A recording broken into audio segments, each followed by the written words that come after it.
takes years. But the thing is, I always thought, as long as you're consistent, man, as long as you go there every day and do a little something and make it part of your routine, eventually you're going to have something to show for it. I mean, if you just keep doing it day in and day out, you keep going, you keep eating right, you keep lifting right, and over time, your body will start to grow and change, and eventually people will start saying, "Hey, what are you doing? You look pretty good. What are you doing? What's your secret? And that'll happen. A lot of people, they don't have that desire. They don't have the willpower to just stick it out. They want that magic pill, and then when they don't have it in a couple of weeks, they just say, forget it. But that's why I respect a lot of the guys on your site, a lot of the natural athletes, a lot of the guys who are training hard and staying consistently over the years, and that's why I respect all those guys. Because it is dedication, man. It takes a lot of willpower, and you got to be mentally strong as well as physically strong. So, you got to respect all the athletes out there that are working hard, and it's not easy to do. So I've been there, so I got respect for you and all those guys alike. But every time I get my ego gets big, and I think I'm doing something great, I just have to go on the site and see these guys that compete 3 or 4 times a year and stay in incredible shape. And oh yeah, man. I know I'm nowhere near that level. Absolutely.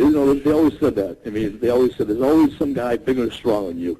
No matter who you are, there's always someone better than you. There's always someone stronger, and so it's everything in reason, man. As long as if every guy, as long as you be consistent and you eat right, do the best you can do. I mean, that's all you can do, man. As long as you give 100% effort every day, then you have no regrets because you did the best you could with what you had. Now, I want to get back to wrestling and ask you a few questions here in a minute, but I want to ask you a little bit more about bodybuilding. Do you follow bodybuilding at all on the say the last 10 years? I used to really follow it a lot. I used to follow a lot through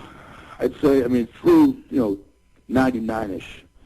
And I watched a lot of those guys. I don't really watch as much now. I still follow it. But I used to really follow it diehard. And but I keep up with it. I still try to keep up with the wrestling. I try to see who the superstar, the champions are. And I still try to see who won an Olympia, or what fitness guy is doing real well. So I still try to. You got the kids now. My house is dominated by Barney and Friends and all these shows. So I don't get a chance to watch much sports anymore. But I do try to follow that as well as baseball, all the other sports. What do you think about the current state of bodybuilding? I remember being an old schooler, picking up the Weider magazines in college in '86, and I remember seeing Gaspari, and he looked so thick. Yep. Yeah, he did. And, he did. I mean, what was I? Sorry. I was just going to say, and nowadays, the guys tend to talk about steroids, but they completely ignore all the other drugs that these guys are using. I was just curious, what your thoughts are, in the modern state of professional bodybuilding, and do you think it's ever going to clean up? Because right now it's just insane the amount of chemicals that these guys are taking. Right. Well, over the course of time, you look at bodybuilding all the way back to Frank Zane. There's always going to be chemicals in IFBB. There's always going to be enhancements. These guys are doing the best they can to get their bodies to a superhuman state, and there's always going to be something out there. But a lot of times, a guy I respect and a guy I've heard a lot about, the guy that I thought that should have won a couple of Olympias and he never did, I think it's a tragedy, is Sean Ray. To me, Sean Ray was the epitome of a bodybuilder. Sean Ray had everything going, and I think he made some good points where he said a lot of times is they don't switch the judges enough. I couldn't agree more. That's why you had, the Schwarzenegger. Schwarzenegger was an icon. He's kind of an example. But you had the Haneys. All those years you had Lee, and then you had Dorian all those years. Then you had Ronnie all those years. So I think, though, like Sean said, if you switched up the judges every year, rather than having the same panel for several years, you wouldn't have that. You know what I mean? Sure. And there's some guys that you mentioned, the guys that, all my friends, and we trained, it was guys like, all these icons of the sport that we all looked up to, it was guys like Flex Wheeler and, Sean Ray, Flex Wheeler. There's a lot of guys out there that never got an Olympia, Lavroni, that I think would be good for the sport, man, to really switch it up and have more guys win it and make it more of a melting pot of guys, rather than having the same guys. I mean, Yates was unbelievable. Yates was an amazing individual and athlete, as well as Haney and all those guys. But it would have been nice to have seen maybe a Lavroni or a Flex. I think Flex was 93. I think they said he should have won it. And, I saw him with Sean Ray in 2001. Looked amazing. Looked incredible. I thought he should have won that year. In 97, he had a really good chance. But it would have been nice to see a little bit of a mix-up. But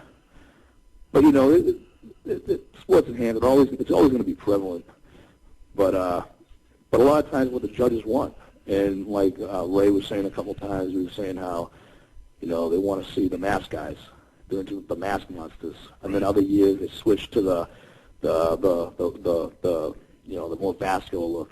And I think now, they're going for the massy guys. And the more mass they're looking for, the more chemicals, and you can do the math. You know what I mean? Sure. And that's just the way it is. I mean, a lot of guys have told me, they said they wonder when will enough be enough. Because you're saying to yourself, Mr. Olympia's getting bigger every year. I mean, I think it was back in the 90s, Yates, they said at one point was the biggest guy, the biggest Olympian ever. He was like 5'10". You can probably correct me if I'm wrong, but I think Yates was like 5'10 and a half, 265 on the stage, sound right? Like that. I mean, that was big back then. And now you got Ronnie, who's what, 300 or plus? I mean, that's a 300-pound Miss Olympia. That's a big individual. Yeah. And and you say to yourself, it's almost amazing to see, like, can the human body go any further? It's almost like you say to yourself, you don't think you can get, just when you think you can't get any bigger, they get bigger. And it blows my mind. It's almost you want to watch it for the sheer shock factor of how big these guys can get, and I think that's what it's coming to, man. That's what people are looking to see now. We want to see these guys. I want to see these guys who are just superhuman. And I think they really just take it to the next level. That's what they're looking for. So I think it's always going to be there, man. Now you mentioned sometimes they look for the ultra shredded look, and then sometimes the mask guy wins. Nowadays in natural bodybuilding, and I have this conversation with a lot of my friends, it seems like the bar is set because they can't get big. The bar gets set to see how shredded they can get.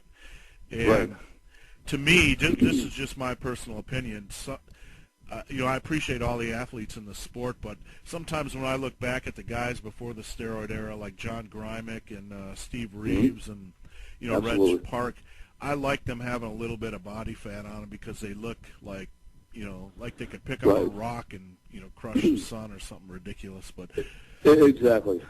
And I think it's good. Like you said, I agree with you because it's good for the younger guys when they see the guys that are like this. Because they'll say to themselves, hey, man, this is attainable, Maybe they see, one of these other guys, these guys like, 300-plus pounds and arms as big as their waist. I mean, it's almost like not even attainable for these young guys. And I think, like you said, to see some of the guys like Reeves and those other guys, it gives them a lot of motivation because they can say to themselves, I can look like this. If I train hard and eat right, I can look like this.